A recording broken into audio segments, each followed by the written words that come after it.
Hi പ്രിയപ്പെട്ടവരെ, നമ്മുടെ SIRന്റെ voter പട്ടികയുടെ കരട് രേഖ ഇന്നലെ ഇലക്ഷൻ കമ്മീഷണർ 23-ാം തീയതി പ്രസിദ്ധീകരിച്ചു. എല്ലാവരും ആശ്വാസത്തിലാണ്. കാരണം സൈറ്റിലൊക്കെ നമ്മുടെ പേരൊക്കെ ഉണ്ട്. പക്ഷേ ആശ്വസിക്കാൻ സമയമായിട്ടില്ല. കാരണം യഥാർത്ഥ വോട്ടർ പട്ടിക 2026-ന്റെ വോട്ടർ പട്ടിക അടുത്ത മാസം 21-ാം തീയതിയാണ് ഇലക്ഷൻ കമ്മീഷണർ പ്രസിദ്ധീകരിക്കുക. അതിനുശേഷം മാത്രമാണ് ഇനി വരാൻ പോകുന്ന MLA ഇലക്ഷനിലേക്ക്, നമ്മുടെ സംസ്ഥാന ലെവലിലുള്ള ഇലക്ഷനിലേക്ക് നമുക്ക് വോട്ട് രേഖപ്പെടുത്താൻ സാധിക്കൂ. പക്ഷേ എല്ലാവരുടെയും ഭയം വോട്ട് രേഖപ്പെടുത്തുന്ന വിഷയമല്ല. നമുക്ക് എല്ലാവർക്കും അറിയാം, പൗരത്വം തെളിയിക്കാനുള്ളതാണോ എന്നുള്ള സംശയം ഇല്ലാതില്ല. കാരണം ഇലക്ഷൻ കമ്മീഷണറിനാണോ ഈ പൗരത്വം നമ്മൾ ഹാജരാക്കേണ്ടത്? ഒരിക്കലുമല്ല. അതൊരു വേറെ വിഷയമാണ്.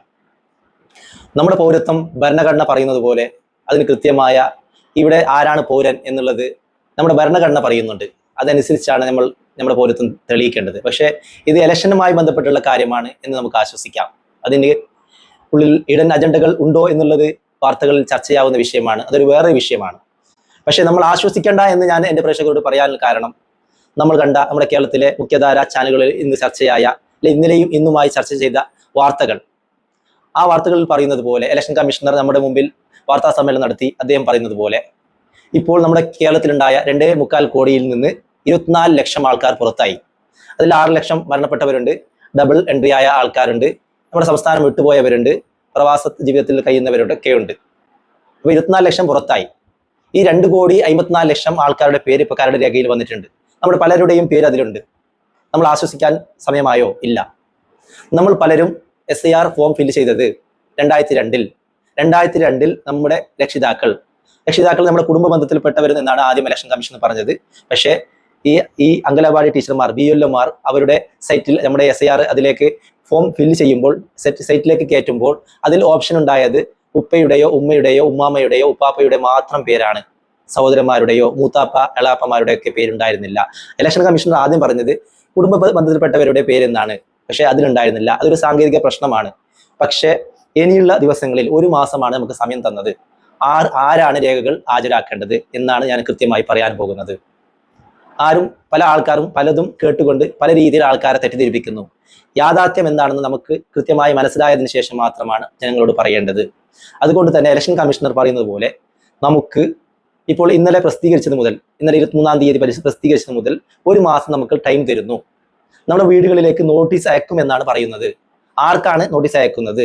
നമ്മൾ ഫോം ചെയ്ത് SIRന്റെ ഫോം അംഗനവാടി ടീച്ചർമാർക്ക് കൊടുത്തതിൽ അതിലെന്തെങ്കിലും ബൈ മിസ്റ്റേക്ക് ഉണ്ടായാൽ, അല്ലെങ്കിൽ നമ്മൾ കൊടുത്ത രേഖ 2002-ന്റെ നമ്മുടെ ഉപ്പയുടെയും ഉമ്മയുടെയൊക്കെ രേഖ 2002-ൽ ഇല്ലെങ്കിൽ, അതിൽ പേര് മാറിയിട്ടുണ്ടെങ്കിൽ, എന്തെങ്കിലും പ്രശ്നമുണ്ടായ ആൾക്കാർക്ക് നോട്ടീസ് വരും. അല്ലെങ്കിൽ നമ്മുടെ ഫോം നമ്മളെല്ലാവരുടെയും ഫോം ഫില്ല് ചെയ്ത് കൊടുത്തിട്ടുണ്ട്.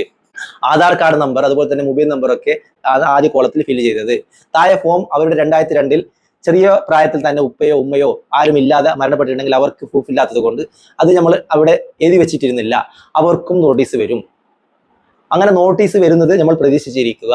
നോട്ടീസ് വന്നതിന് ശേഷം അത് എവിടെയാണ് നമ്മൾ ആ നോട്ടീസിന് നമ്മൾ ഈ ഇലക്ഷൻ കമ്മീഷണർ പറയുന്ന പോലെ 12 രേഖകളിൽ ആധാർ കാർഡ്, പാസ്പോർട്ട്, അതുപോലെ അങ്ങനെ 12 രേഖ പറയുന്നുണ്ട്. ബാങ്ക് പാസ്ബുക്ക്, നമ്മുടെ ലൈസൻസ്, അല്ലെങ്കിൽ സ്കൂൾ സർട്ടിഫിക്കറ്റ്, ബർത്ത് സർട്ടിഫിക്കറ്റ്, അങ്ങനെ 12ഓളം രേഖകൾ പറയുന്നുണ്ട്. അതിൽ നമുക്ക് വേണ്ട ഒരു രേഖ നമ്മുടെ ആർക്കാണ് ഏൽപ്പിക്കുന്നത് അവർക്ക് ഹാജരാക്കിയാൽ മതി.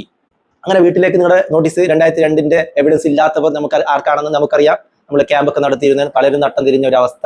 ഈ ഇലക്ഷനും പഞ്ചായത്ത് ഇലക്ഷനൊക്കെ, ത്രിതല പഞ്ചായത്ത് ഇലക്ഷനും SIR ഒക്കെ ഒരുമിച്ച് വന്നത് കൊണ്ട് പലരും നട്ടോട്ടം ഓടി ആകെ വേദനിപ്പിച്ചു SIRന്റെ. അപ്പോൾ നിങ്ങൾക്ക് നോട്ടീസ് വന്നാൽ, നിങ്ങൾക്ക് 2002-ന്റെ പ്രൂഫ് ഇല്ലാത്തവർ, അത് നിങ്ങൾ ആ ഫോമിൽ ഫില്ല് ചെയ്യാത്തവർക്ക് നിങ്ങൾക്ക് നോട്ടീസ് വന്നാൽ കൃത്യമായി ഇലക്ഷൻ കമ്മീഷണർ പറഞ്ഞ ഇനി ദിവസങ്ങളിൽ പറയും. അപ്പോൾ ചിലപ്പോൾ ഒന്ന് VLO കയ്യിലേക്ക് ഹാജരാക്കേണ്ടി വരും, അല്ലെങ്കിൽ അവർ സ്ഥലം പറയും, പഞ്ചായത്തോ ബ്ലോക്ക് പഞ്ചായത്ത് അങ്ങനെ സ്ഥലം പറയും, അല്ലെങ്കിൽ നമുക്ക് ഡിസ്ട്രിക്ട് ലെവലിലെ ഇലക്ഷൻ കമ്മീഷണർ ഓഫീസറുമായി അങ്ങനെയുള്ള സ്ഥലം ഉണ്ടാക്കും, അദാലത്ത് ഉണ്ടാവും.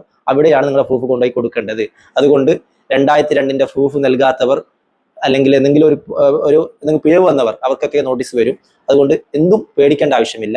ആരും എവിടേക്ക് പോകാനുള്ള ഒരു സാഹചര്യവും നമ്മുടെ ഇന്ത്യയിലില്ല. നമ്മൾ കരുതിയിരിക്കുക. നമ്മൾക്ക് വരുന്നിടത്ത് വെച്ച് കാണാമെന്നും കൂടി പറയുന്നു.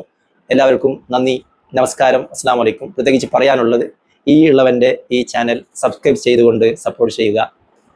നിങ്ങൾ ഷെയർ ചെയ്യുക. നിങ്ങൾക്ക് ഇഷ്ടമാണെങ്കിൽ എൻ്റെ ചാനലിനെ ലൈക്ക് അടിക്കുക. ഇങ്ങനെയുള്ള വിഷയങ്ങൾ, ജനങ്ങൾക്ക് ഉപകാരമാകുന്ന വിഷയങ്ങളാണ് നിങ്ങളുടെ മുമ്പിൽ ഞാൻ ചർച്ച ചെയ്യുന്നത്. എൻ്റെ വാക്കുകൾ ഞാൻ കൃത്യവും സത്യസന്ധവുമായി ഞാൻ അവതരിപ്പിക്കാൻ വേണ്ടി ഞാൻ ശ്രമിക്കുന്നു. നന്ദി.